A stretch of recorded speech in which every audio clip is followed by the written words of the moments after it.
The first time I saw her, she was standing behind the bar at this little lounge off Auburn Avenue, the kind of place that still played slow jazz on a Tuesday night. She wasn't supposed to be there. Said she was just covering for a friend. But I swear, the moment our eyes met, it felt like somebody hit pause on the whole damn world. Her name was Talia, and from the way she said my name, Darius, like she already knew the story behind it. I should have known right then. This wasn't going to be a regular love story. I've been single for almost 3 years. Too focused on work, too tired to care, too afraid to try again. You know how it is, you get burned once, and suddenly every smile looks like a setup. But Talia, she made me forget all that.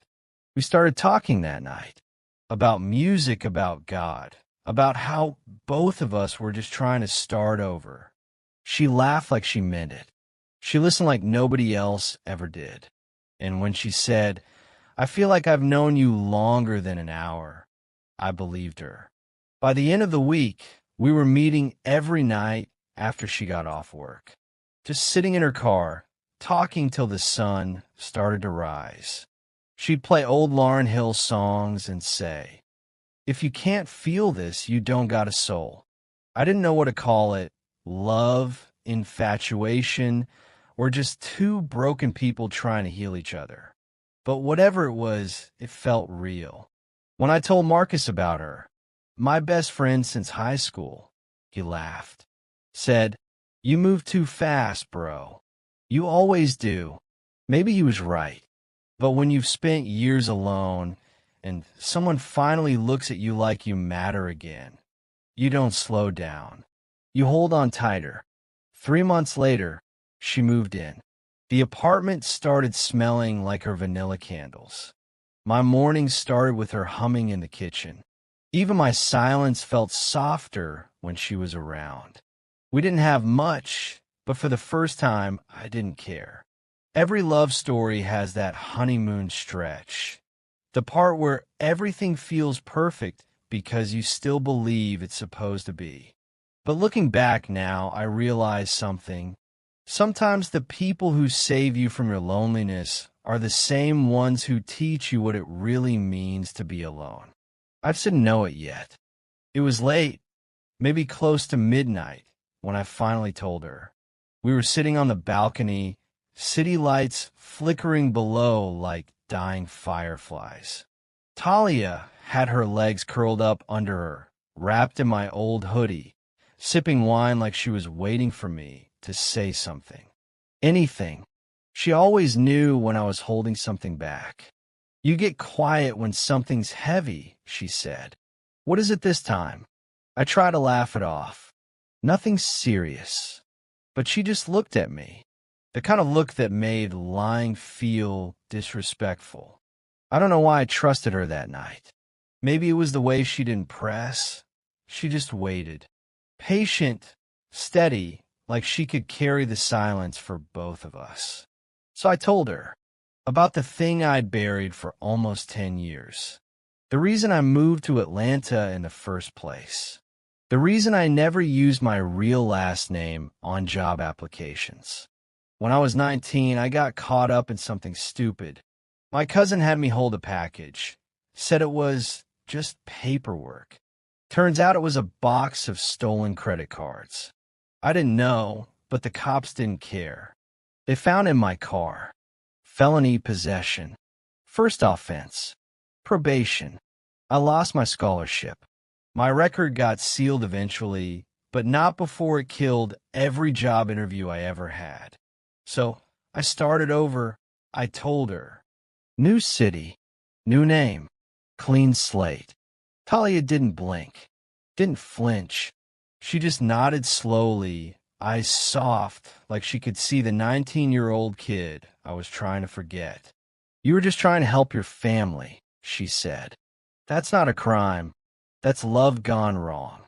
I remember her reaching over, putting her hand on mine.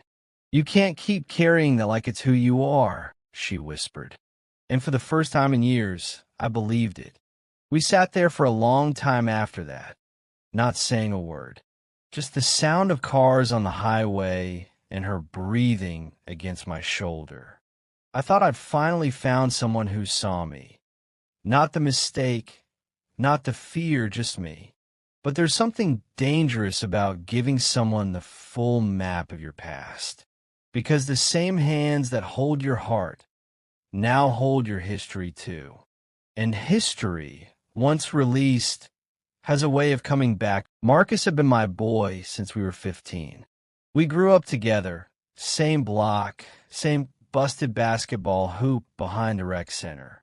He was the loud one, the dreamer, always talking about owning something big one day. Me, I just wanted peace, a steady job, a roof that didn't leak. But Marcus, man, he could charm the paint off a wall. After high school, he got into flipping houses, then cars, then who knows what else. The kind of guy who always had cash, but never quite said where it came from. When Talia moved in, Marcus started coming around more. At first, it was just weekend hangouts, grilling on the back porch, laughing about old times. But I noticed how his eyes lingered when she spoke. Not in a disrespectful way. At least not yet, but long enough for me to notice. One night, we were all sitting around the table.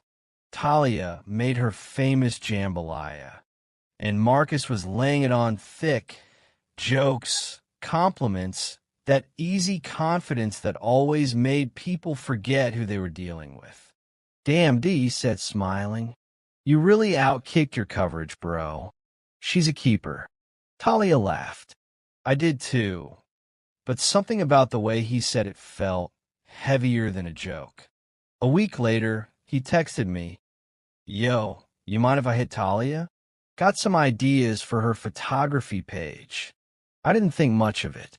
She'd been trying to build her business, and Marcus had connections. Still, something about it fell off. I ignored the feeling, but over time, it started happening more. Little things. He'd mention conversations they had, ones I didn't know about. He'd show up to her art shows even when I couldn't make it. And one night, I came home early from work. They were sitting on the couch, laughing at something on her phone. Real close. Too close. When they saw me, they both straightened up fast. "Hey, babe," she said, smiling like nothing was wrong.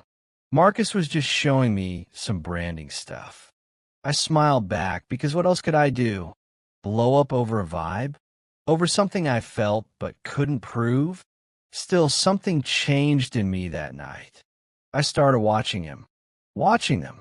Marcus started calling less, but somehow it didn't happen all at once.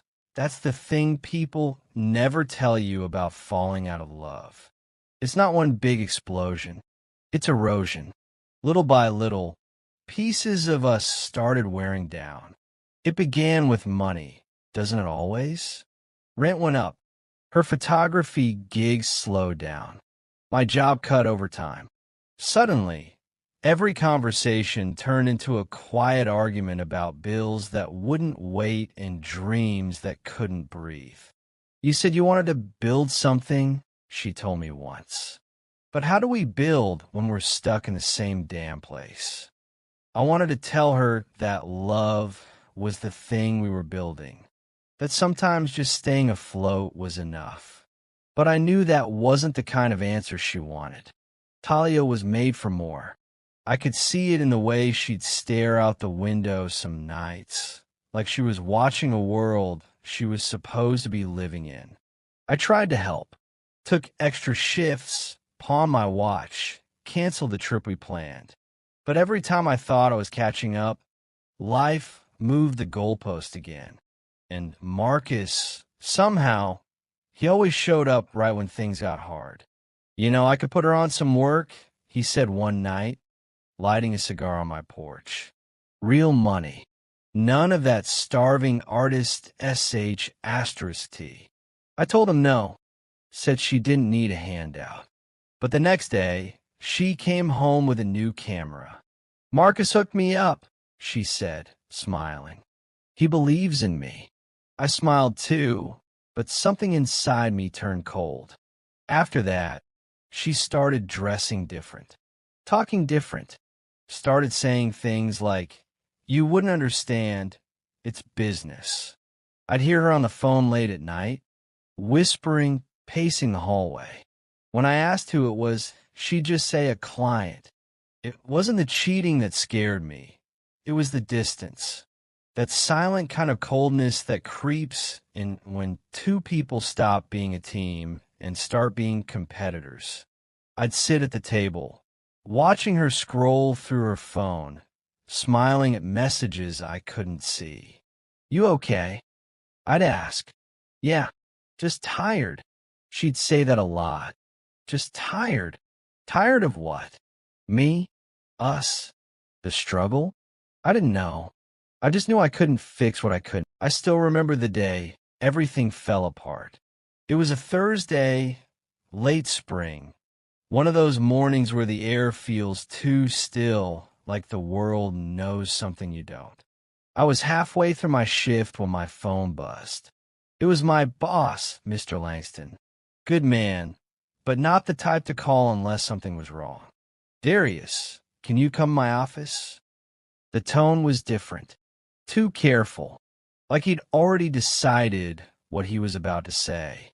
I walked in, trying to play it cool, but he wouldn't look me in the eye. Just handed me a folder, unmarked, thin, but heavy with meaning.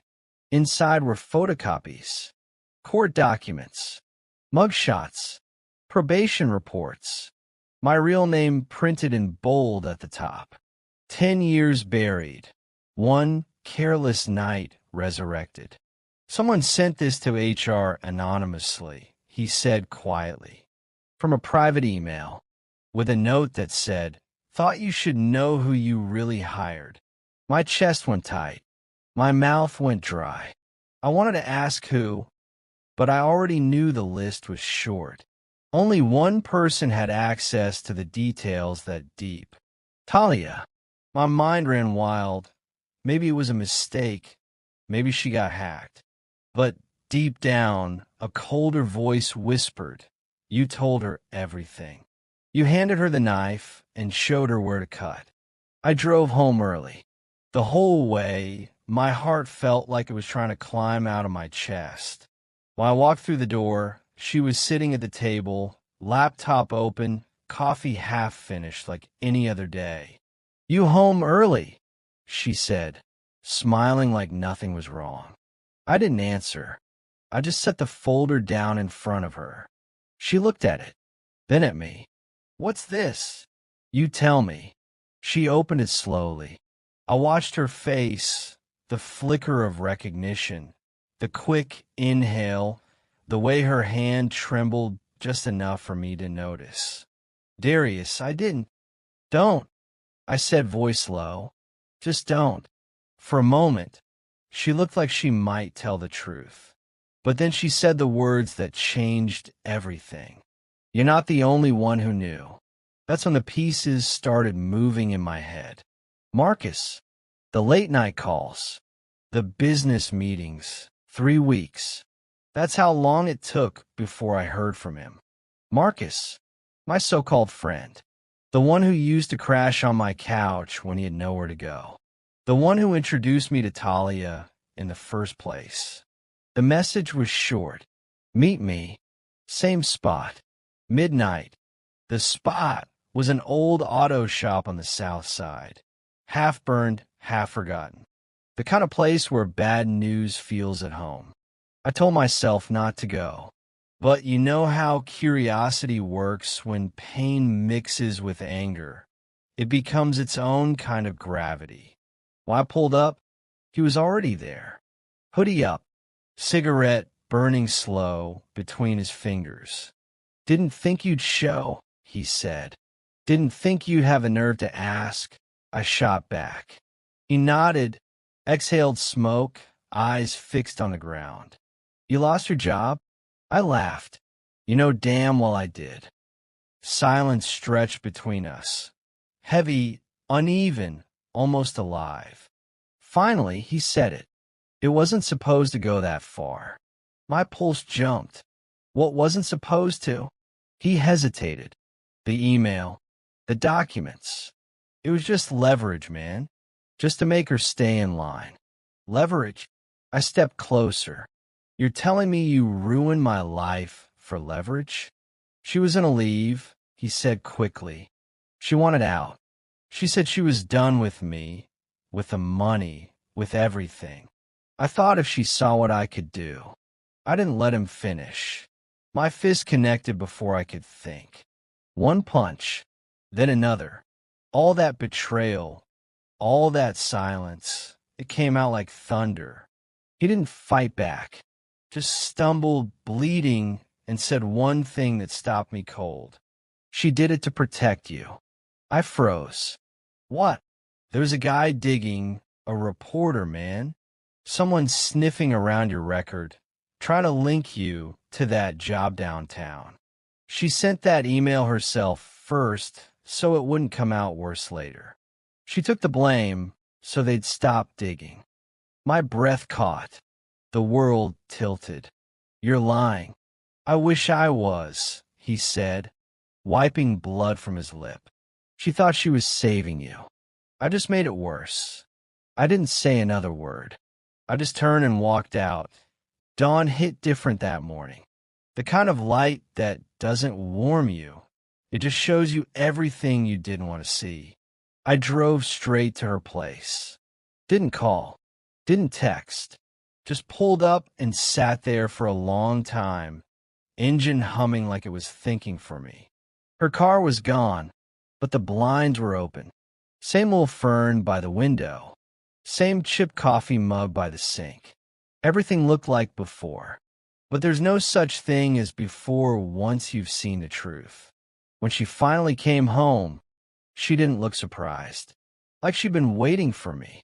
You look tired, she said softly. I've been talking to ghosts, I answered. She nodded, just once, like she knew exactly what that meant. For a while, neither of us spoke. Just the quiet hum of the fridge and the rain starting again outside. Then I said, Marcus told me everything.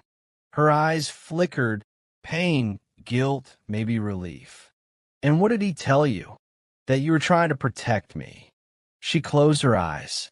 A tear slid down, slow and steady, like she'd been holding it for weeks. I didn't want you to lose everything, she whispered. They were already looking into you. I thought if I got ahead of it, you'd burn my life down first. Better me than them. The words hit hard, not because they were cruel, but because they were true. I looked at her, really looked. The woman I'd hated for 3 weeks straight. The woman who'd lied, betrayed, and saved me all at once. You still love me? I asked. She didn't answer. Just stepped closer, close enough for me to feel her breath when she whispered. That's the problem. I could have kissed her, could have forgiven everything right there, but I didn't. I turned, walked to the door, and said, maybe in another life. She didn't stop me, just said one last thing as I reached the car. We already had another life, Darius. This one's just the price for it. I drove away again, but this time I didn't feel empty, just free. Sometimes closure isn't peace. It's just knowing you could go back and choosing not to.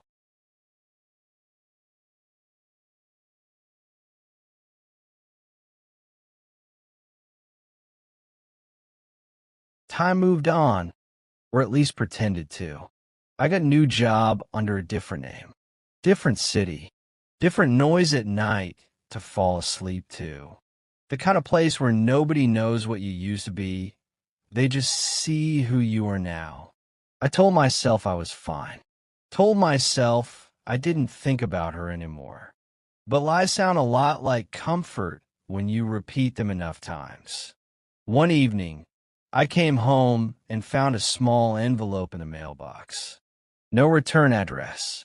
Just my new name written in her handwriting the one I knew better than my own. Inside was a folded letter and a photo. The photo was of us at the lake 3 summers ago.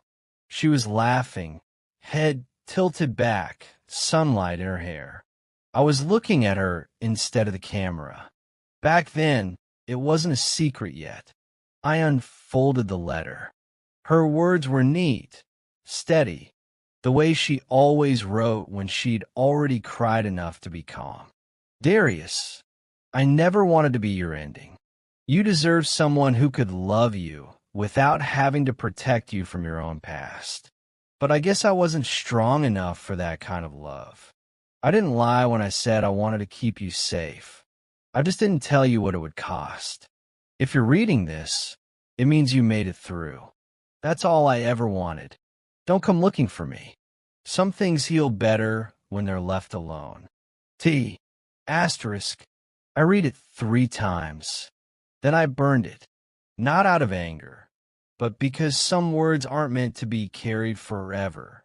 I watched the paper curl and fade, the ink turning into smoke. When it was done, I kept the photo, slipped it into the glove box next to the registration. Not a memory, not a wound, just proof that once we tried. They say every love leaves a scar, but some scars glow when the light hits just right. A quiet reminder that once something real happened there.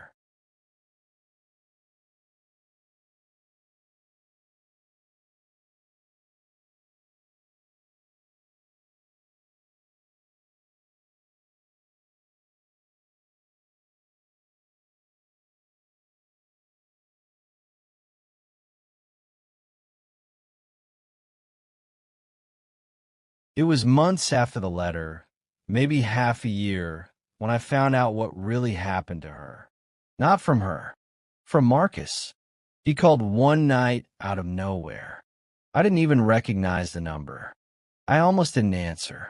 But something, maybe guilt, maybe fate, made me swipe right. Darius, he said, you still think she betrayed you? I didn't answer, because I didn't know anymore. He laughed, that cold, tired laugh of someone who's done too much damage to ever sound young again. She took the fall from me, he said. You remember that night? The cops at the club? That wasn't her deal. That was mine. She just didn't want to see me locked up. You were right about her being too loyal, just not to the right people. My hand tightened around the phone until my knuckles turned white. He kept talking about how she'd begged him to disappear, how she'd sold her car to pay off his bail, how she'd written me that letter because she knew I'd never forgive her if I found out she'd saved him instead of herself. She said you were the only good thing she ever had, Marcus said quietly, and she didn't want you to see her like that. So she walked away. I didn't say a word, not a thank you, not a curse, just silence. After he hung up, I sat there in the dark. Same chair, same apartment, same cheap whiskey, and tried to breathe through a truth that hit harder than any lie ever could. She didn't betray me. She protected the man who ruined her. And somehow, she still loved me enough to disappear. That night, I drove to the old lake. The same place from the photo. The water was still. The stars didn't look like they used to. I stood there for an hour, maybe more, waiting for some kind of sign, forgiveness, maybe closure, something. All I got was silence. The kind that doesn't answer you, but changes you. I realized something then. Sometimes the truth doesn't set you free. Sometimes it just hands you the weight you were always meant to carry. I drove home that night and never went back. But I swear, every time I see a lake or a woman with sunlight in her hair, I still think about her. And I wonder if she ever found peace. Or if she's... It's been 3 years since that night at the lake. 3 years since I learned the truth. I don't live in the same city anymore. I don't drink the same whiskey. I don't chase ghosts, not as much as I used to. People think healing looks like forgetting. It doesn't. Healing looks like remembering without bleeding. I still keep that photo, the one she sent. It's faded now, edges curled. The smile still hits the same. I see her face sometimes in strangers on the street, in reflections on train windows. Not because I'm haunted, because I'm human. Every love leaves fingerprints on who you become. Some stay soft, some leave bruises. Hers left both. There are days I still replay it all. What I said, what I didn't say, how fast I was to believe the worst. And I realize we don't always lose people because of what they did. Sometimes we lose them because of what we didn't understand in time. I used to think betrayal was the worst kind of pain. Now, I know it's silence. The silence that follows once the truth finally makes sense. But I guess that's love too. The kind that doesn't end clean, the kind that teaches more than it comforts. One night, I drove past a church. Lights were dim, doors open, choir humming low. I walked in and sat in the back pew. Didn't pray, didn't cry, just listened. The pastor said something I'll never forget. God doesn't always give you back what you lost. Sometimes he just gives you peace with why you had to lose it. And that was it. No fireworks, no closure text, just peace.